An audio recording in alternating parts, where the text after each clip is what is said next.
Hey everybody, BillyCreston here. Anybody that knows me knows that I love Resident Evil.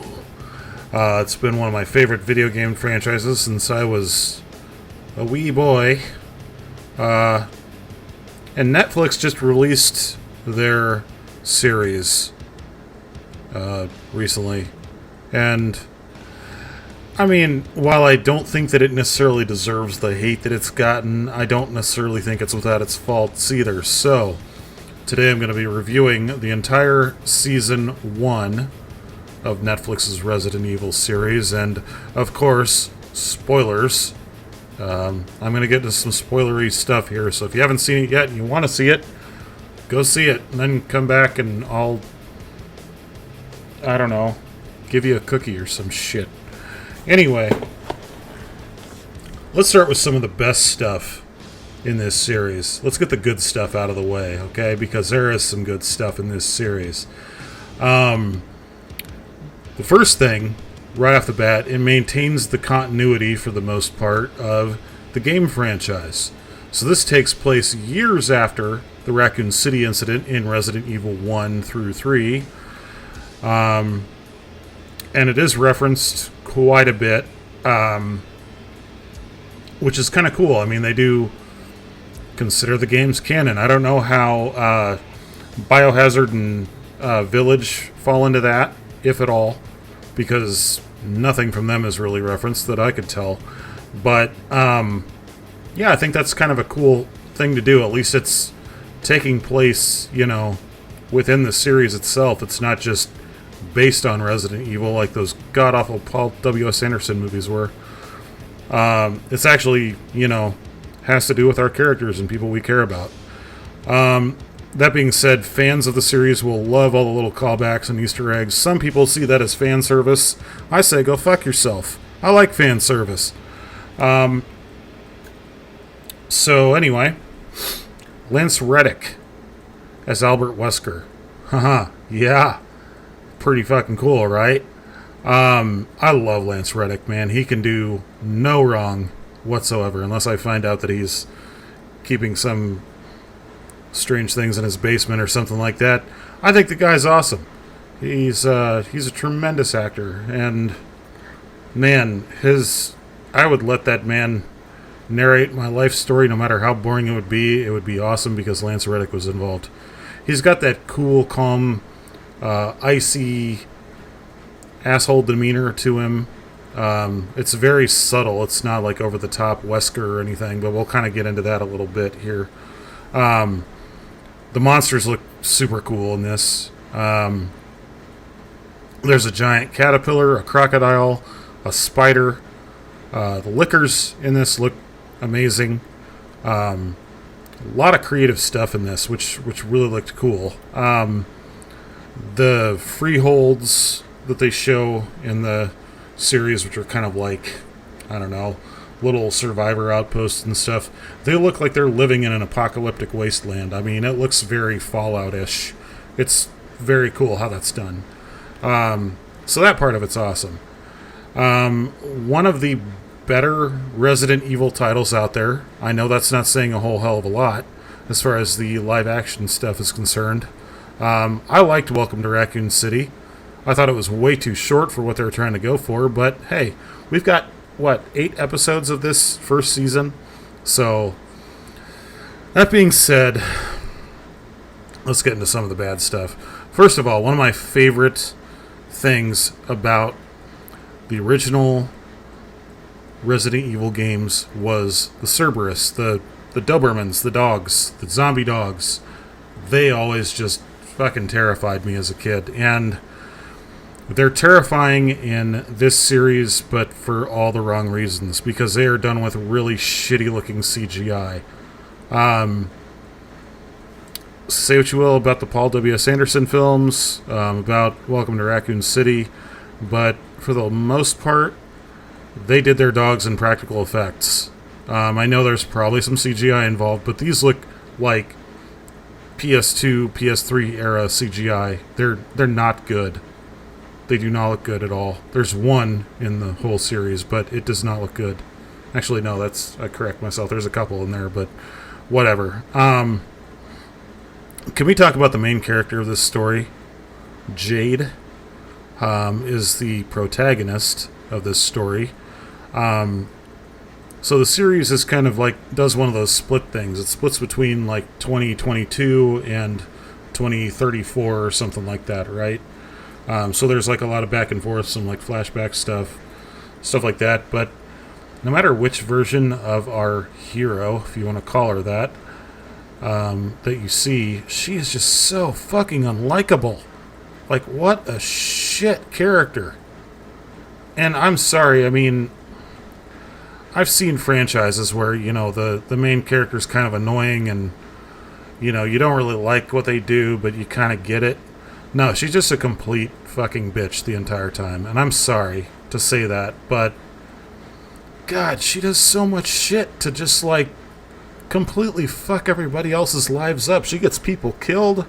She puts her own sister in harm's way numerous times, and nothing ever happens to her because, of course, you know, we have to follow her story so she can't die. That's really... She sucks. She's a shitty fucking character, and I hope she dies in game. Anyway, nothing against the actress. Like, the actress who plays her does a phenomenal job. But the characters, my God, just least favorite part of the series by far is Jade. It's no wonder that her sister, Billy, who I think it's interesting they introduce her name as Billy right as a Billie Eilish song is playing in the first episode. Whatever. It's no wonder she turns into such a psycho. I mean, if you had this girl as your sister, I'd probably go psycho too. So, I feel no sympathy for this main character at all, or anything that may or may not happen to her if we get a second season. Now, I know on my Facebook, I put a post like those kind of praising this series, right? And that was after I saw the first episode. Now, honestly, I could have stopped there. I should have stopped there in hindsight, but whatever. If you watch the first episode just by itself, it's kind of like a YouTube fan film or something like that, right? Like, you can kind of fill in the pieces yourself a little bit. You kind of care about what's going to happen next. Obviously, I binged the entire damn series, or entire damn season, in 2 days. So, you know, I was hoping for something good. I was hoping for this to hook me in, and in a lot of ways it did. But honestly, you should just watch the first episode, and if you watch no other episodes beyond that, you're really not missing a whole hell of a lot. So, I mentioned Albert Wesker, and I also mentioned continuity. Well, Albert Wesker is dead, right? Yes, he is. Kind of. So, in this series, Wesker decides to clone himself as kind of a self-preservation thing. And, they show the Prime Wesker in this, which does look accurate to the game. He looks exactly like Wesker in the game. He's got the long leather trench coat and everything like that. But the problem is that, like, I love Lance Reddick to death, don't get me wrong. Love the guy. Tremendous actor. But the little, like, fake flat top afro looking thing they put on his head to portray Wesker, like the Prime Wesker, it made him look like he was doing a really bad cosplay of Wesley Snipes' Blade. And it was not flattering. I don't mean that in a flattering way at all. It looked ridiculous. They do show him in, like, some flashbacks and stuff during, like, the whole Raccoon City incident, and him working with Umbrella and stuff like that, which is really cool. I mean, I think if they did, like, the main Wesker, not like the Prime Wesker from the video games, right? Like, the main character Wesker that we see in episode 1, if they kind of, like, had him be this perfect clone of Wesker with none of the evil shit, and then he just kind of descends into madness, that would have been kind of cool. But the other clones of Wesker, you don't really need to worry about them. They're just filler characters, and they're really not necessary to the whole plot or storyline. they show, of course, they show the kids during school and everything like that, and they've got that whole typical bullying the new kid thing, that little subplot in there, which is totally overdone by this point. Can we just move on from that? I don't need that. Okay, yeah, you're a new kid. You don't need to be necessarily bullied and picked on and stuff like that for your story to have relevance. The show itself is really slow paced. Not a whole lot of conflict. Conflict, yes. Action, no. There's a whole lot of that corporate greed kind of thing. You get that typical, like, strong, independent woman who's in charge of everything, who has that sly smirk on her face like she knows she's an absolute piece of shit, but she doesn't care. She's still gonna try to seduce everybody that she comes across for some stupid reason. She was really kind of forgettable, honestly. They named her Evelyn, which kind of gave me hope for a minute, but nothing to do with our Evelyn from, Resident Evil 7. So, anyway, there is a thing where she gets, like, brainwashed and does this stupid little dance number thing, and that just totally took me out of it. Like, that was ridiculous. Nothing in this show really scares me at all, which sucks for Resident Evil.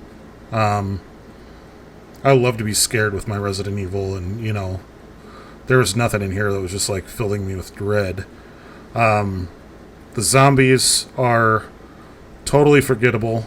They run, which is not scary at all.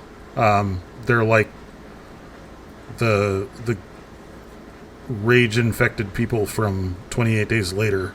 They fit better, honestly, in, like, The Last of Us than they would in Resident Evil. So the virus has progressed. They can no longer see. They can no longer hear. They just go by sense of smell. They're that Tommy kid from The Who. I don't know. Whatever. They're ridiculous. They look ridiculous. They don't look scary. They all just look like a bunch of hobos. That's hobo with a B, not M. Don't come at me in the comments. Let's see, what else we got here? They do rely a lot on... Now, I said, I love fan service and stuff like that, but they do rely a lot on previous media. There's a lot of stuff where it's like, aha, remember this from that thing? They even reference Wesker dying in a volcano, so thanks for reminding me of Resident Evil 5. Or was that 6? I can't remember. I don't care. It doesn't matter. Yeah. I really hope this isn't true, but... So, there's already talk of a sequel coming out, which makes sense. It's one of the most popular shows on Netflix, probably because people wanted to watch it because they wanted it to be really good. And I really wanted a lot better from this series. But, you can't really do a series ripped straight from the game. I don't need that. I don't really want that. I don't want a one-for-one remake from the games. Like, Season 1 is Resident Evil 1, Season 2 is Resident Evil 2, so on and so forth. I don't need that. If I want that, I'll go play the games. We don't need to recreate The Walking Dead here. Nothing like that. But there is talk of a sequel already, or of a Season 2, and they're kicking around the idea of having Lady Dimitrescu in it, which makes zero fucking sense. If this takes place in, like, 2034 or whatever it is, then the events of Resident Evil Village are long since past. I don't think they really, like...